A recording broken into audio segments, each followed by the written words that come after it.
porque la luz en ellos no ha resplandecido. En otra palabra, siga trabajando Siga su pan y untándole su de aguacate y mantequilla. ¿De acuerdo? Esa información la damos es para que ahora yo estoy seguro, y a mí también, cuando yo vaya a leer la Biblia, aquí estamos aprendiendo bastante, cuando yo vaya a leer la Biblia que vea la palabra pan, por reto y obligación yo voy a tener ya otro concepto al momento de ver esa palabra. ¿De acuerdo? Entonces, la esencia en la transformación que los misioneros le dan y cambian la palabra pan por la batata, que era la comida más o menos sagrada de esa aldea, se pierde la forma y la palabra utilizada, pero la esencia permanece. Y es ahí donde cuando uno estudia la Biblia tiene que tener mucho cuidado. Y es por eso que es necesario que comprendamos y que asistamos a estos tipos de seminarios. Amén. Yo necesito la participación por acá. Podemos ver cómo ellos intercambiaron una palabra por otra, pero pudieron darle el mismo mensaje que querían introducir con la palabra pan. Excelente. O sea, no se cambió la esencia. La esencia permaneció. Amén. Los judíos, ellos no compran pan, ellos hacen su pan en su casa. Así es.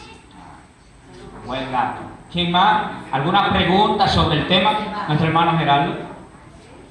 Sí, la pregunta es, ¿qué significa la ley mosaica? Porque hay personas que utilizan... Muy bueno.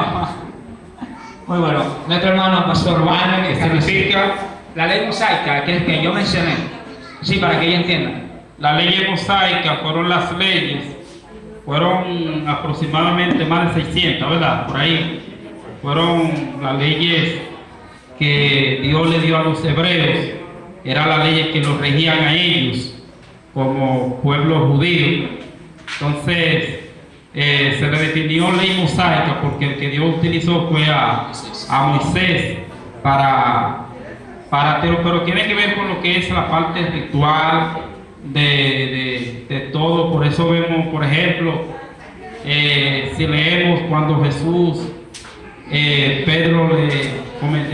comenzó a lavar los pies a los discípulos, que era una costumbre judía y era parte de la cultura. Pedro le dice: Señor, a mí tú no me vas a lavar los pies jamás. Si vemos a Pedro no está en otra palabra asumiendo un rol como de altanero, sino que él reconocía lo que significaba lavar los pies. En la cultura hebrea, ese día que cuando un extranjero venía de parte lejana, que cruzaba el desierto, había un esclavo en la casa. Ese esclavo era el responsable de lavar los pies y tener aceite, ungirlo con aceite. Por eso es que cuando Cristo entra a la casa de Simón, Simón no hizo nada de eso.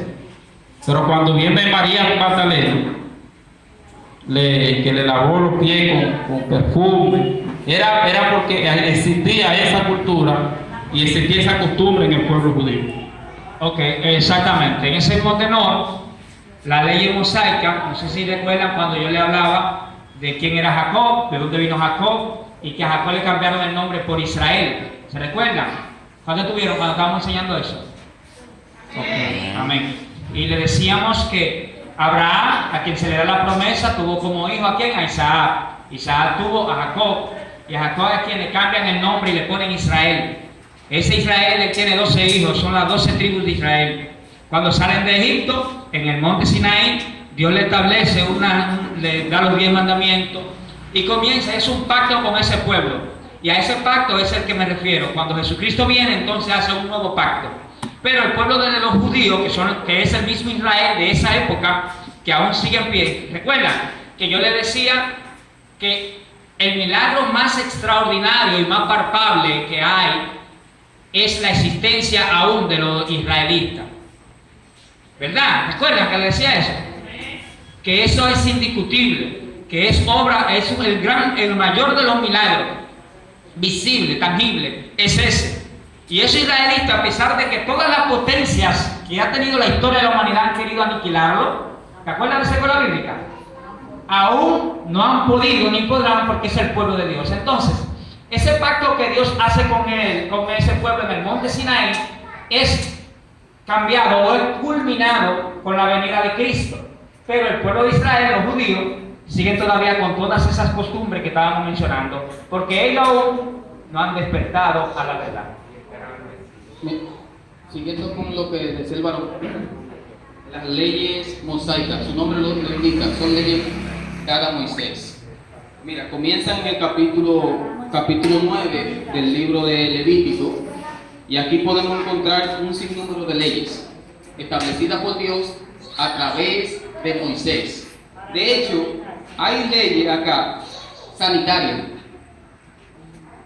hasta leyes sanitarias hay acá, leyes que los judíos en el desierto tenían que andar con una estaca en el cinto de la correa.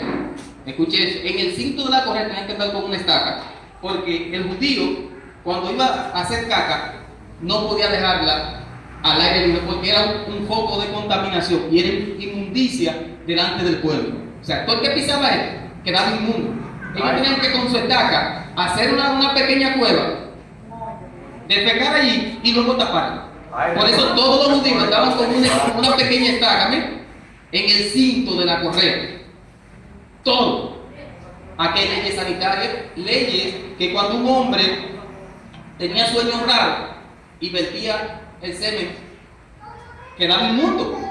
El libro de Levítico es el libro de las leyes para todos, leyes morales. Ahí hay todo tipo de leyes, son, como dice el hermano Juan, son más de 600 leyes que hay. Rituales, ceremoniales, sanitarias, humanitarias.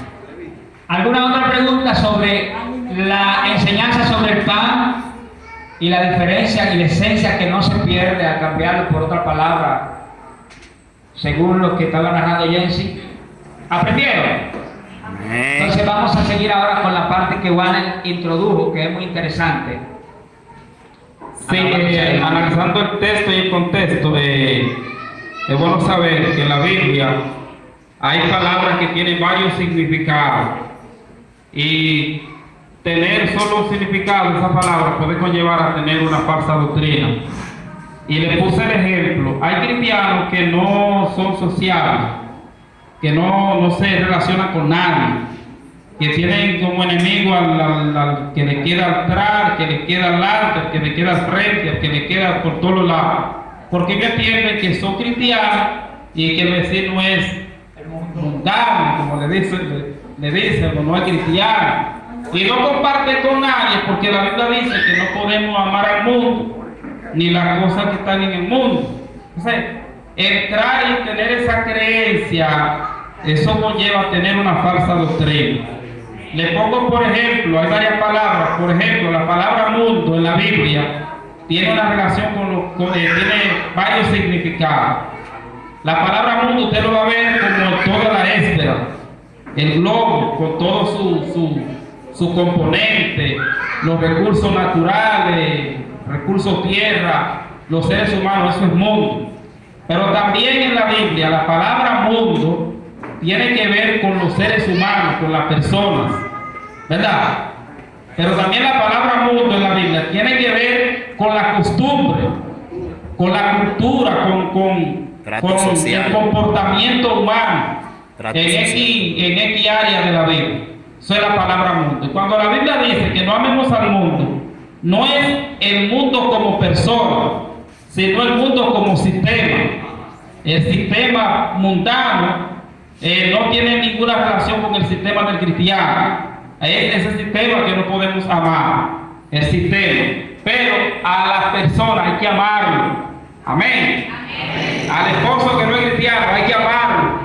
A ese hijo que entra borracho a la casa hay que amarlo. Al vecino que le tira la basura al frente hay que amarlo. Amén. Amén. Porque eso es lo que nos manda la Biblia. Gloria al Señor. Hay otra palabra que es la palabra carne, ¿verdad?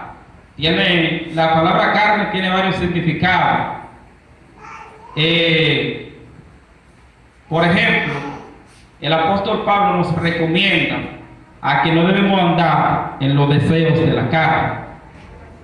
Y a veces cuando escuchamos que hay que matar la carne, creemos que hace referencia al cuerpo humano. Ahora yo preguntaría a la sala, ¿cómo explicar, Jesse, que lo que es templo del Espíritu Santo también sea un enemigo? Y hay que maltratar. Y hay que matarlo. Ese concepto, yo quiero ver un poquito más, para luego entrar en ese tema. Y es que cuando usted también va al libro de Gálatas, capítulo 1, que dice, oh Gálatas, insensato, ¿no sabéis que la Capítulo. En el libro de Gálatas, hay que no recuerdo el versículo. Está en su Estoy buscando Biblia. acá, Estamos en el de la Biblia, vamos a darle uso. que dice, oh Gálatas insensato, ¿no sabéis que la amistad del mundo es enemistad contra Dios? Entonces, Juan da una explicación muy clara y precisa. Y es que debemos conocer el significado de la palabra mundo. Porque si vamos a odiar al mundo como personas, nos vamos a encerrar nosotros mismos al concepto mío y no voy a poder predicarle a los demás. Ahora, cuando yo entiendo la palabra mundo como significado al sistema que se está viviendo, que yo debo no hacerme amigo de ese sistema que está operando en el mundo, son cosas diferentes. Exacto.